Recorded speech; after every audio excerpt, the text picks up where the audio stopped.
お久しぶりです。最近どうです？スイーツは食べてますか最近？僕ちょっと脂質制限というか、はい。体になんか去年お腹やられて救急車に運ばれちゃったんで、はいはいはい。なるほど。なるべくなんか脂質だったり糖質を取らないようにしてるんですよ今。あ、やばい。それはそうそうそう。ケーキとかは食べれない。まあそうなんだよ、食べれなくてちょっとそんな。でかつ自炊もしてとても健康的な生活を送ってます。すごすぎる。僕とじゃあ真逆かもしれないですね。わかめさんはもう相変わらず甘々な甘々かしょっぱしょっぱしょっぱしょっぱなしょっぱいものか甘いものしか食べてないですね。いいななんか甘いものに最近負けるようになっちゃって。負けるようになった。負けるようになっちゃって、なんか甘いものって食べ過ぎるとなんかヒットポイント削れてく感じないですか？そうあれはね全部そうですよね。毒あれなんなんですかね、甘いもののダメージ。あれはなんか糖分をなんか摂取すると脳にいいみたいな言ってるけど、実は脳を溶かしてるんじゃないかって思うあるかも。ありますね。きっとそれだ。確かに。でもなんか甘いもの食べた後果物とかなんですけど、なんか結構声出るんですよね。録音前とかたまに食べたりするんですけど。なるほど、多分なんか糖分のざらつきが喉のイガイガを洗い流してるのかもしれないかもしれないですね。ましろさんなんか歌取る時とかなんかあったりしますか？こうすれば声が出るみたいな。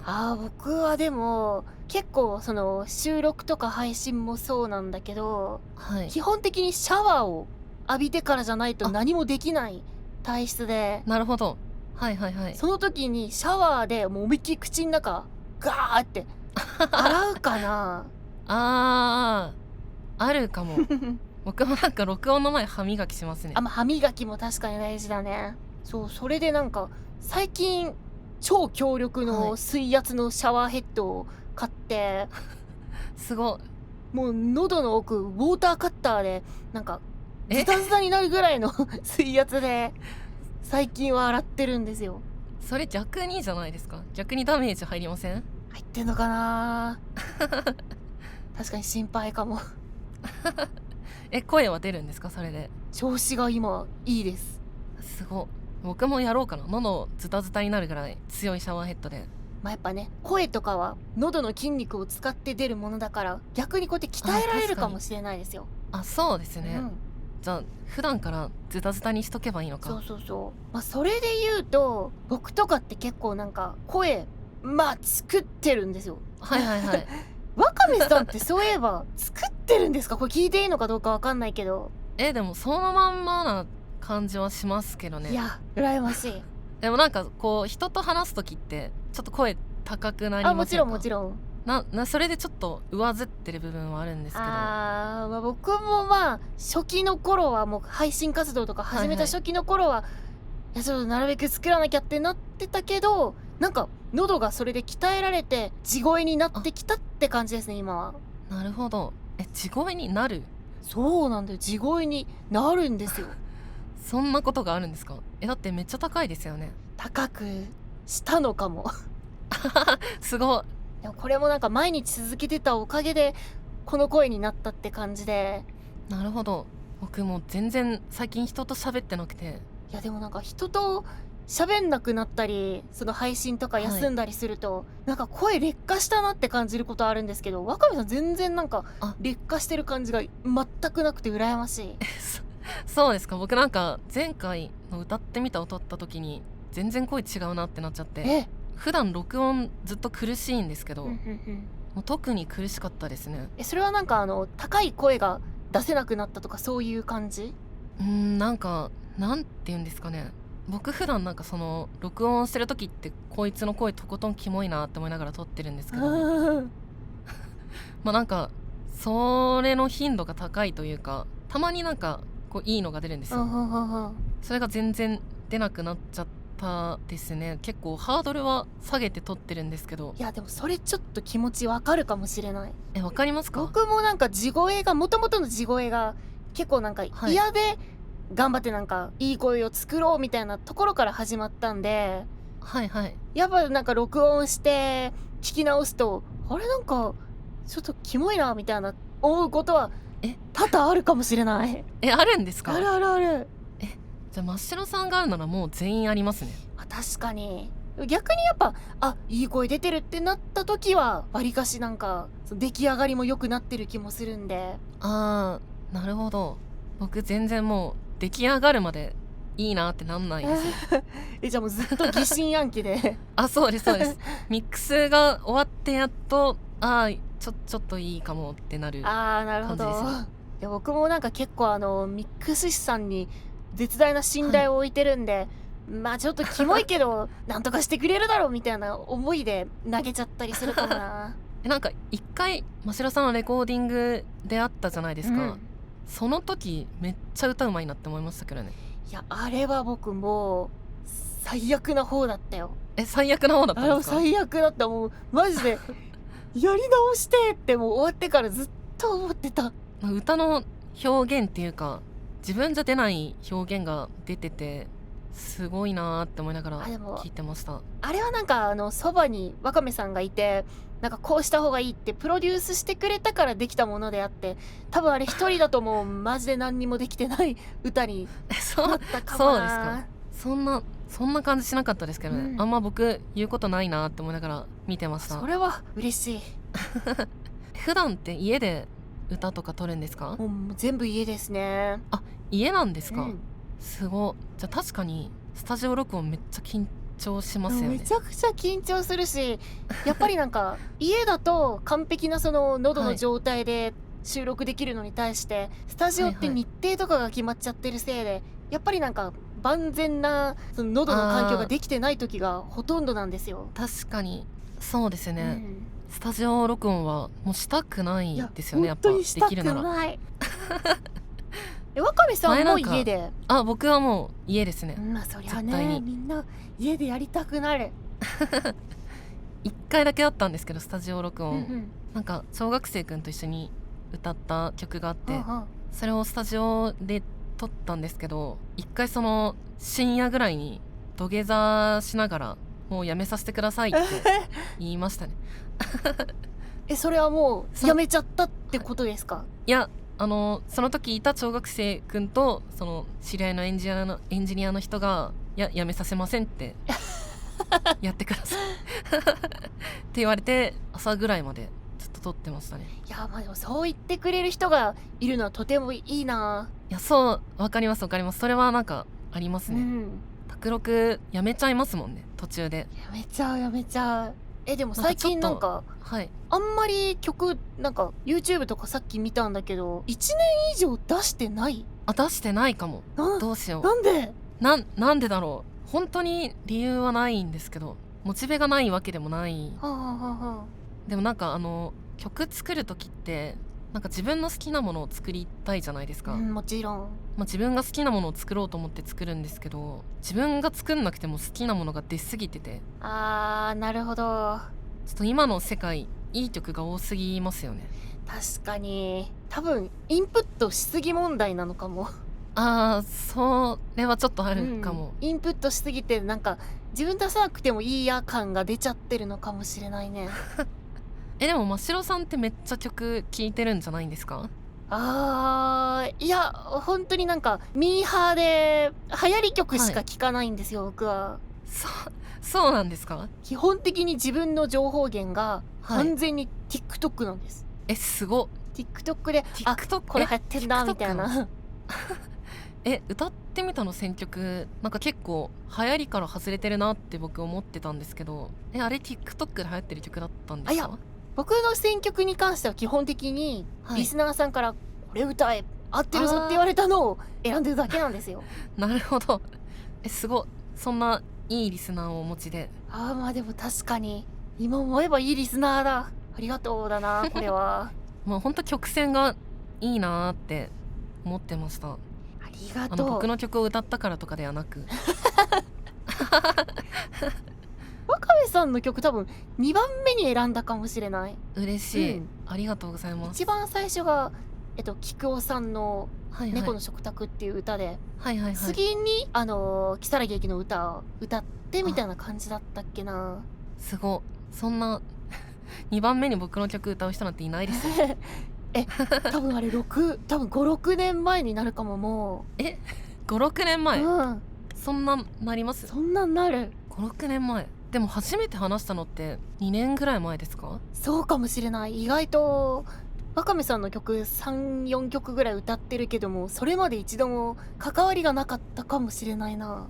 確かに、うんうん、なんかこうやって話すのもなんか初めて。そうだね。なんか逆突とかでかけてきてくれたじゃないですか、うんうんうんうん、あの時はガタガタ震えてましたなんか本当に緊張しすぎて爪切ってたんですよ。緊張すると爪切るんですか？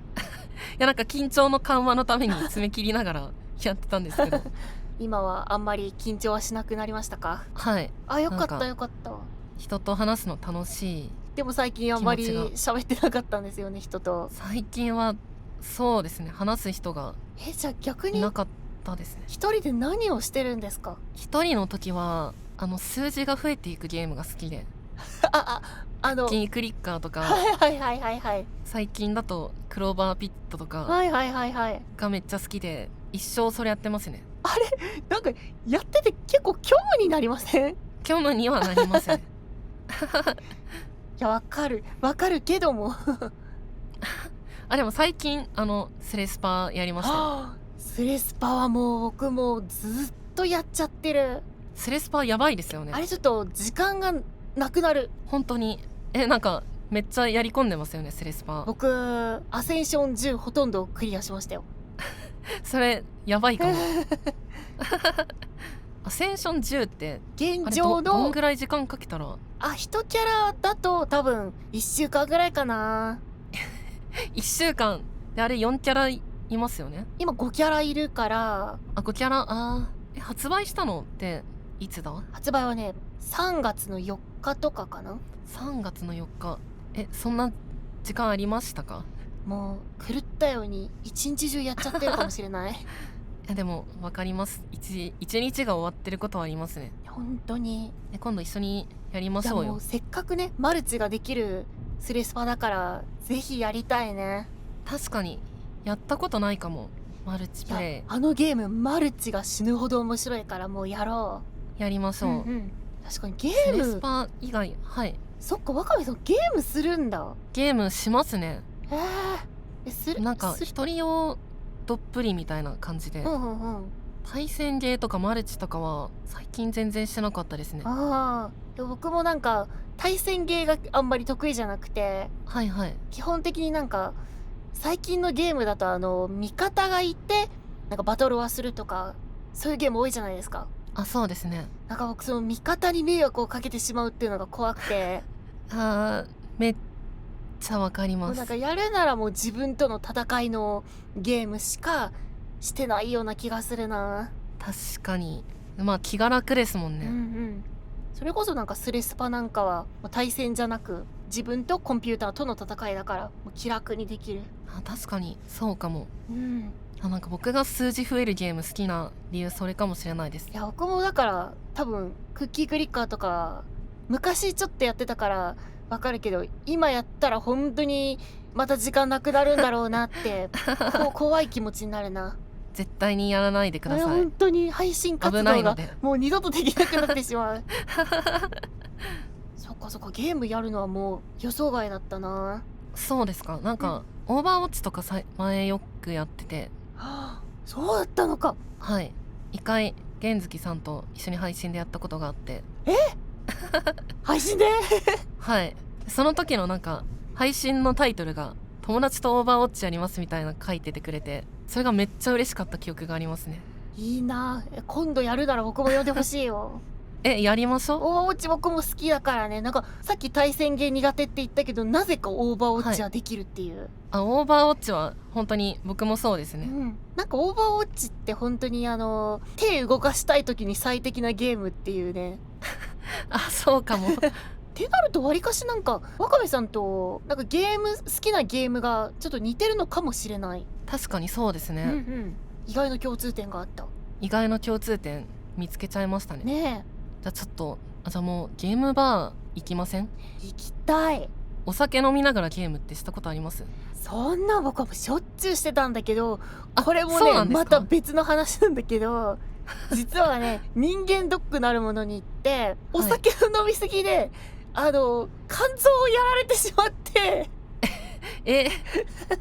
内臓がそういろんな内臓が今禁酒をしてるんだ。なるほど。じゃあゲームバーはダメなんで。いやでも若林さんがいる時だけは飲む。じゃあバーでも僕も全然そんなお酒飲まないですけどじゃあちょっとあそこら辺にあるバー行っちゃいません？今から。いいね、行っちゃおう。じゃあここら辺で止めてもらうことってできますか？あそこのバー。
よいしょ。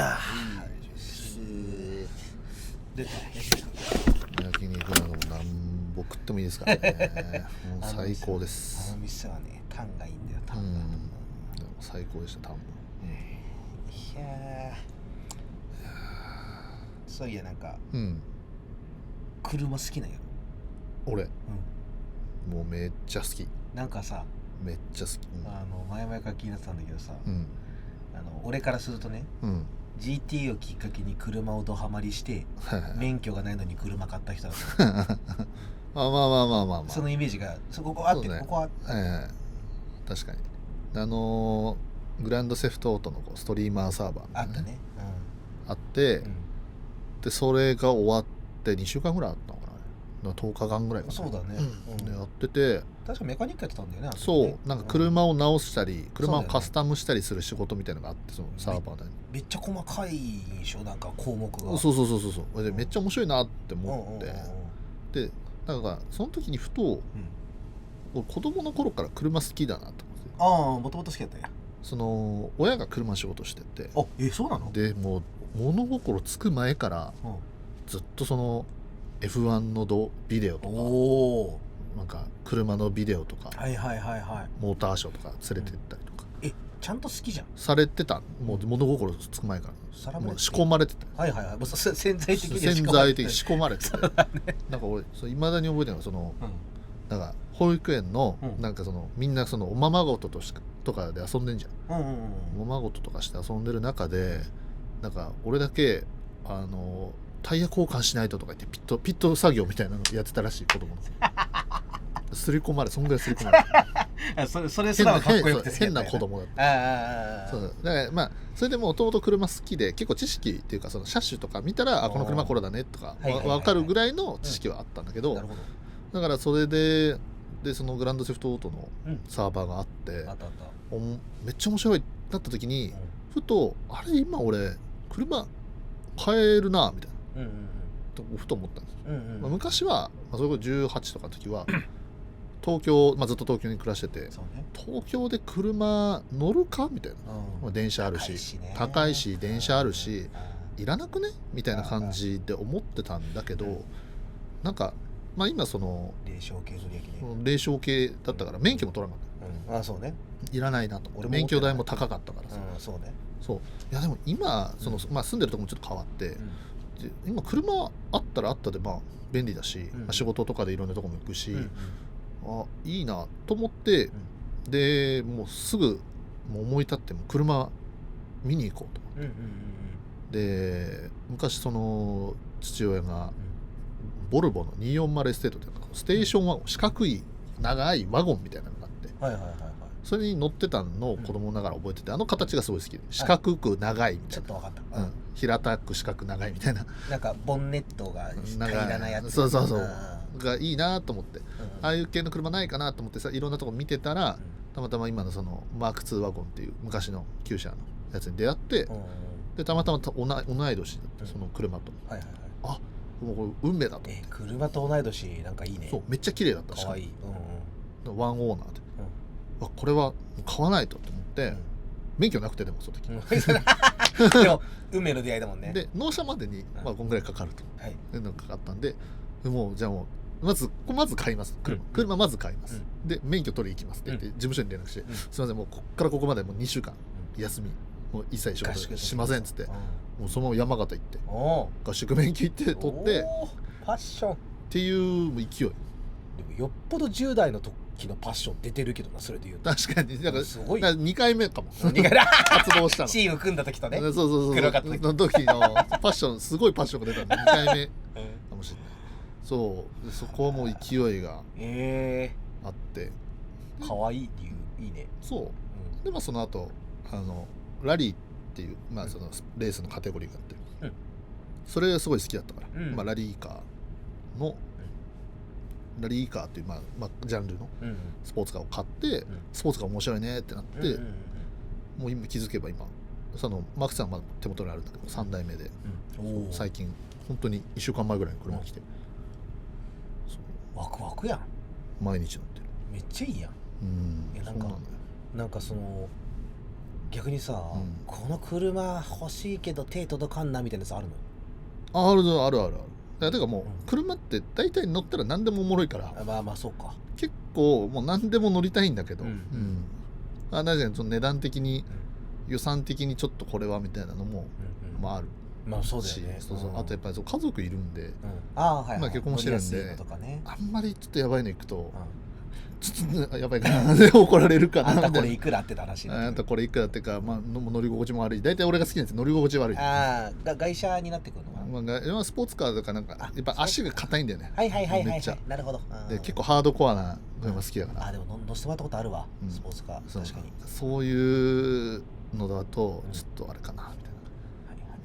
だから徐々にちょっとなんかある人が言ってたの、ガッチマンって方がね、俺が活動悩んだ時に、なんかこうあの頃のハングリー精神取り戻したいと相談したことがあったの。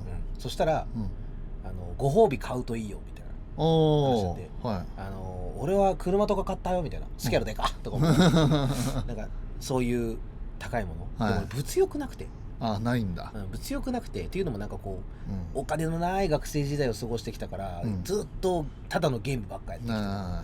でなんかその車とかなんかそういうパッションが欲しい。行くじゃん山形。教師行く？なんか蛙化現象起きたわとか言われてちょっとムカついたし、免許取ろうかな。あそう、免許なくてね。免許ないって言ったら、あ、そうそう、なんか蛙化だわって言われてなんか思ったんちゃうなって。そうそうそうそう兄貴蛙化したわみたいな言われて、なんかはってなったから、兄貴免許ないのかやって、別になくてもいいだろうと思うけど、なくても生きていければ。俺大阪で生まれてね。ああそうかそうか。ここも鉄道めちゃくちゃ地下鉄走ってますから。そうね。まあまあでもあったらね、あったで。まあガッチさんからそのアドバイスもらうと、ガチさんからそう、車いいよっつってね、すごい優しい人ですよね。優しい人だね。俺も今まで覚えてるのが、まあ、配信とか別に活動俺ね実もう絡みとも言えないんだけど、そのまあガチさんのそのマネージャーじゃないなんか、まあその現場マネージャーみたいな、多分その案件のマネジメントみたいなやってる人とガチさんと俺とでたまたまそのすごい昔の東京ゲームショウで、その現場マネージャーさんが俺の案件の担当者さんで、だから同じだったの。でちょっと飯行きましょうっつって、それがね俺多分17歳とか18歳とかめちゃくちゃ若い時で、めちゃくちゃ若い時で、まあもう全然金ないわけ。それってタレントとして共演したってことですか？いやなんか別の現場、東京ゲームショウだからいろんな現場がある。でもたまたまそのマネージャーさんがいろんな人を見てたから、それでガツさんとご飯1回だけ食べたことあって、その時にもう俺マジで金なかったから、どうしようと思って、俺もうなんかハンバーグ屋さん行ったのかな、ハンバーグステーキ屋さんみたいに行ったの、できる限り安いもの食いたいと思ってたけど、そうさガツさんも、まあ、気づいてたのか、まあ、普通に年上だからってもう本人が分かってたから分かんないけど、いいの好きなの食べてよみたいな、それでめちゃくちゃもう俺の中で、その意識あれがすごい残ってて、印象がガツさんはお金のない俺にハンバーグをおごってくれたみたいな恩人、いいハンバーグをおごってくれた人なんだっていういい話聞いた。そうすげえなんか思い出して、そうやっぱ思い出すから、そういうのを思い出して、逆に若いプロゲーマーの人とか会った時は逆に俺が絶対出さないとって思うようになって。めっちゃいい話やん。そうでも多分ガッツは絶対覚えてない。だって全く絡みなくて、いつもやってることだろう誰なんこいつはって感じだった多分ガッツさん。でもそれでおごってくれるという、懐のでかさでガッツさんの話めちゃくちゃ盛り上がると思う。ついつい共通点があると思わなかった。そうだからでもいろんなところでいいことしてるなガッツさん。いろんなところでいいことしてる。俺もたくさんおごってもらったからね。たくさん一緒にイベントとかやりましたからね、僕は。そうだね。ありがたいことに絡みもね。そうかなりズブズブで、そう今ガチャガチャ出てんだよ。すごくね。すごいな。ガッチさんとかと俺とトマリーマリーってのと天海司と4人でなんかバチボーケシリーズのガチャガチャ今出てて、すごいな。すごくない？すげえ。街中のガチャガチャ戦であるんだよ本当に。すごいね。俺ガチャガチャ屋さん見るの好きで。わかるガチャガチャいいよね。そう俺ガチャガチャ屋さんやりたいの。ガチャガチャ屋さんやりたい。ガチャガチャ屋さんやりたい。すげえな。俺野望。野望出てきたね。そうなんかねあんねよそういうのは。でもなんかどこに当たっていいのか分かんなすぎて、結局何も動けてなくてさ。いいよねでもガチャガチャ屋さん。ガチャガチャ屋さんいい。秋葉原とかにさ、ガチャポンカーみたいなガチャガチャしかない、もうビルのいっぱい全部ガチャガチャのとこあるのよ。もうそこ行って一日潰れるもん。うわどうしようってめっちゃ迷って、最終的に業務用冷蔵庫のガチャガチャみたいないる絶対いらないんだけどなんかおもろいなと思って。そうやね。そんなんばっかりね。しかもちょっと高いのよ。クオリティ高いから。400円とかね。そうめっちゃ高いの。気になるじゃん。業そうね。務用冷蔵庫のガチャガチャと思って回したりして、だから俺もね好きなの。そうだから秋葉は行ったらねガチャポンカン絶対行く。いやいいな。そういいね。ちょっと応援してる。その時絶対業務用冷蔵庫のガチャガチャ入れてる。よかった。のりさん専用ブース俺回しに行くから。フット客用作っとくわ。そうクオリティすごいからね。いややりたいよな。今思えばあったわ一応目標。男のガチャポンカン。ガチャポンカンやりたい。テーマは男だもんね。まあそれは男らしいものをあれちゃう。ふんどしガチャとか入れちゃう。ふんどしなんだ。筋トレガチャとか。なんかちょっと結構テーマとして男、漢字の漢で男っていうの掲げてるじゃん。なんか理想の男像みたいなのってなんか長くなっちまうぞ。長くなっちゃうんだ。そうなんだ。よくぞ聞いてくれました。こうありたいみたいな。それちょっと聞きたいわ。俺の一番理想としている男のキャラクターがいて。キャラクター。グレン・ラガンのカミナっていうの。わかるよ。もちろんね大人気キャラクターですわ。あの男の生き様がすごい好きで。なんかこう男らしくありたいって言い出したのは、きっかけはその男のメーカーと女のメーカーややこしいじゃん、でも別人じゃん、でそれが伝わってほしいって気持ちもあったの、俺は違うんだって、同じに見てほしくないみたいな、その若さの勢いというか、あの時はそういう跳ねっ返り時期だったから、なんだけどやっぱ大前提カミナがすごい好きで、ああいう男になりてえなをスローガンに掲げて、あ、そうなんだ、でもなんか気がつくとすまねすまねすまねって土下座する方のカミナになって俺はね、まあ不器用なね、不器用、そう男でもあるからね、そうやね、そうやね。だからなんかね、ああいう生き様、誰かのためだったり自分のためだったり、なんか我を通すわがままさ、ちょっと俺にないものたくさんあるから、確かに結構気遣いでさ、みんなね地底暮らしに受け入れてるのに、一人だけね、一人だけ上に出ようとするみたいな、そう走りからね、本当にたまたま最近見たから俺、あ、そうなんだ、見返したのよ、海外に仕事で行くときに飛行機の中でずっと見てた。グレン・ラガン一通り見た後、ぜひ劇場版も見ていただきたい。もうグレン・ラガン大好きじゃん。大好きです。大好き。でもイメージなんだ。確かにあれは漢字の漢というか。あ、そう、あれぞ俺の中の男の中の男。なるほどね。他にも好きなキャラいっぱいいるけどね、そのフェイトゼロのさ、ライダーとか。ライダー。まさにじゃん。確かに。ああいう感じだ。ああいうのも憧れる。あんな大人になりたいな。ああ、すごい。豪快なさ。すごいね。確かに。なんかそんなキャラクターたちが好きだから、だからTRPG ってあるじゃん。ある。あれなんかキャラクター作ってきてやるんだけど、それで自分の好きなキャラクターから着想を得て、オリキャラ作って、それを演じてみて、でまた学んでみたいな、とかもまた楽しい。なるほどね。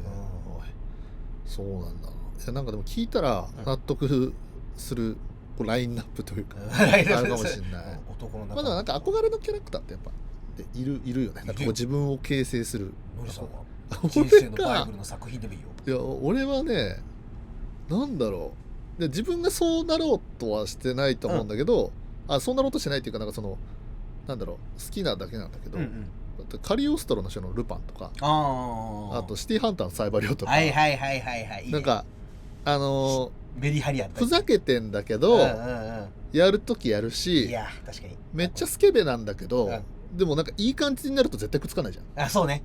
俺あれかっこいいと思って一線超えない感じ、あの感じかっこいいと思って、結果ただモテないやつが生まれるっていうなんか残念な感じになって、うまく吸収できない。そう、メーテルと別れる哲郎みたいな、なんかそういうのが俺はやっぱり好きで、好きなんだけど慣れないじゃん。やっぱ中でね、あんなスーパーヒーローじゃん。だって難しい、ルパンもそうですしさ、サイバリもそうだけうんど、慣れないからせめていい人であろうとせめてねだけは、そこだけはキャラたちに恥じぬよう。そう、だから、正義のやつであろうみたいなのはずっと子供の頃から思ってるから、いいやつであろうっていう。子供に読ませるとしたらどんな作品読ませます？漫画俺金色のガッシュ読ませるんですよ。ガシュベル？アニメ版がガッシュベルで単行はガッシュなんです。そうなんだ。そうこう違うんだ。違います。知らなかった詳しいな。アニメ版ちょっと終わり方も本編と違うんで、僕は単行本をおすすめします。わあ、子供になんか義理人情を学べて。シティハンターではないよな。ちょっとな。ちょっと違うか。あれは高校生ぐらいか。確かになんかなんだろうな。難しいね。だから俺いつも考えてる、どれ読ませるかって。で、なんか俺は子供の頃にガンダム見て、ガンダムにすごい影響されている部分があるんだけど、それはなんでかっていうと、なんかそれまで戦隊ものとかで悪いやつがもう明らか悪いやつが出てきて、でいいやつが倒すよ。そうだね。それなんか当たり前だと思ったんだけど、王道だよね。ガンダムってお互いの正義あんだよ。それな。で、なんか悪いとかいいとかなくて、おのおののためにそうやってるみたいなのがあって、ちょっと待ってみたいな、ちょっと一旦立ち止まって、いろんな側面からものを見ないとダメだみたいな、ちょっと変なこじらせ子供に吸収したんだね。吸収したの。そう、だからちょっとなんか車に構えた、一旦待ってみたいな、本当にそうみたいな子供になっちゃったから喧嘩の仲裁うまそう、だからそれはどうなんだろうどうなんだろう、俺はそういう影響受けたけど、でも実際ガンダムシリーズはどっちが正義とかじゃない。そう俺もその08正体08正体、がすごい好きで、カンパチ言われるやつやな、あれ連邦軍側が結構こすいんよ。そうだね、主人公規約違反を、あえて起こそうとしちゃったりとか、勝つために連邦結構腐敗がねしてる部分ありますからね。なんかそのドロッと感がすごい好きで、あれみたいな、主人公サイドなのになんか、いやそうやね、あれなんか悪くねみたいなとかね。主人公は悪じゃなかったりするんだけど、でもなんかどっちが正義か悪か分かんなくなる作品もあるし、よく考えるとさ、正義とかもなく、そうやね、お互いの主義主張があるだけみたいな、素晴らしい。そういうのいいかもね。分かんないけど、でもなんか確かに、最初はロボットかっこいいみたいなね、とこから入るかもしれない。どうなんだろう、ちょっと分かんないわ。ちょっとあんま想像したことないな。いやー、なんか単行本置いといた方がいいっすよ、部屋の片隅に。部屋とね、子供が勝手に呼べるように。いや、それで思い出したけど、俺初めて手に取った漫画イニシャル D だったもんね。うわ車大好きすぎるじゃん。イニシャル D だったから、刷り込みが始まってたんだよね。親のやっぱ操られてんだよ。操られてたよね。車買うように操られてんだよ。そうね。でもなんかイニシャル D に憧れて入ってたら危なかったね。峠キャリね、そうだよ。いやもうそんなダブルクラッシュで行こうぜっつってね、あんなんなっちゃダメ、もうねダメですからね、本来はやっちゃいけない。実際流行った時事故多かったらしいですからね。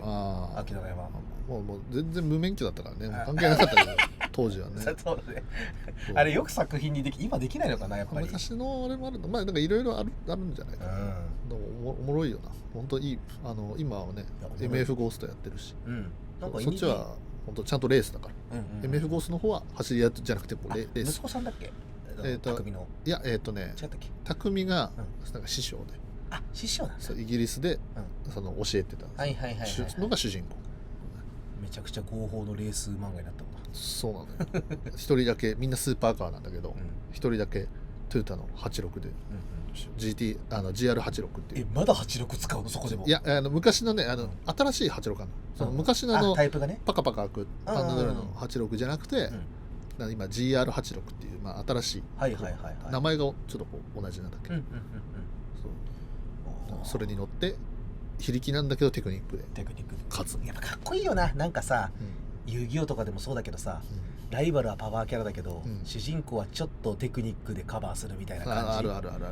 なんか憧れるわ。なんかカードもなんかそのカード愛で勝つみたいな。いやそうテクニカルな勝ち方をする感じ。いつまでそのカードデッキ入れてんだよみたいな。でもこれ好きだから勝つって。それが答えてくれたりするのが熱いんだよ。遊戯王いいね。遊戯王主人公のキャラが絶対2500ですからね。主人公のキャラが。そう、大台3000なんだけど、ちょっと片落ち。確かにそうだ。ブルーアイズとか3000。そうでもブラックマジシャン2500。ブラックマジシャンはそう。どのシーズンの主人公も2500だけど、テクニックでそれをカバーして勝つみたいな。ライバルキャラはもうとんでもパワー出してくるんです。すごい。どの作品でもいい。ね、遊戯王も見る。遊戯王も見てたな。ね、俺も結構好きで。カードゲーム好きだね。カードゲーム好きだから。カード何やってるんですか？まあでも遊戯王かな。今もやってるの？遊戯王マスターズデュエル。ね。やってるし。カードも一応買ってはいる。そう。周年パック毎年出てて。はい。今年は主人公のパックとライバルのパックみたいな、めちゃくちゃいいレアが出たら、そのシリアルナンバー付きで世界200枚みたいな。うわおでずっと開けてたんだけど、買い付け宝くじみたいな感覚やね。本当にとんでもない金額出たりとかだから俺思ったのはなんかその俺結構その男らしい趣味みたいなですよねとか、男らしいですよね、見た目もこんなのが言われるんだけど、今話してて思ったけど、なんか男の子な男の子だね。男っていうより俺男の子だ大きい男の子だな。みんなそうベイブレードとか大好きだし。大好きだからなんかそうだなっての最近ねすげえ思うようになったね。いやでもいい趣味だな。また童心に帰ってやりたいよ俺は。じゃあ今度なんか買いに行きますか。パック開けに行きます。なんかベイブレードでいきなり買ってさ。ベイブレード俺車にベイブレード積んでたからちょっと前まで。どういうこと？持ち歩いてたってこと？持ち歩いてた。気に入りすぎでしょ。フィールドと2人で遊べるやつ。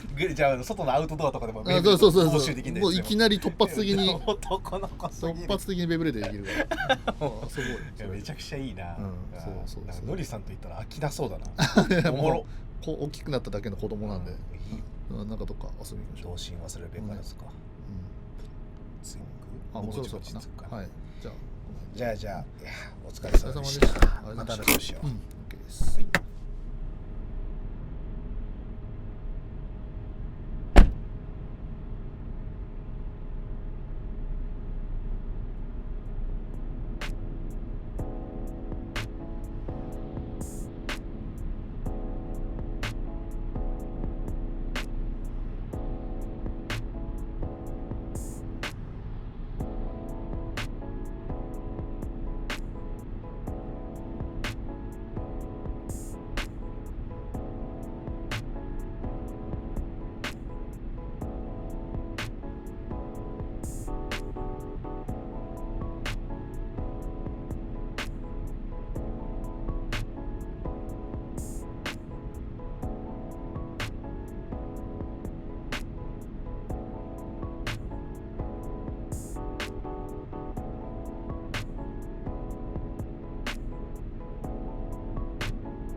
あ、すいません。1台配車依頼したいんですけれども。あ、はい、そうです。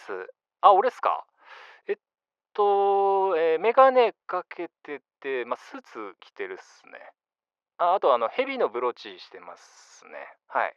多分これわかると思います。よろしくお願いします。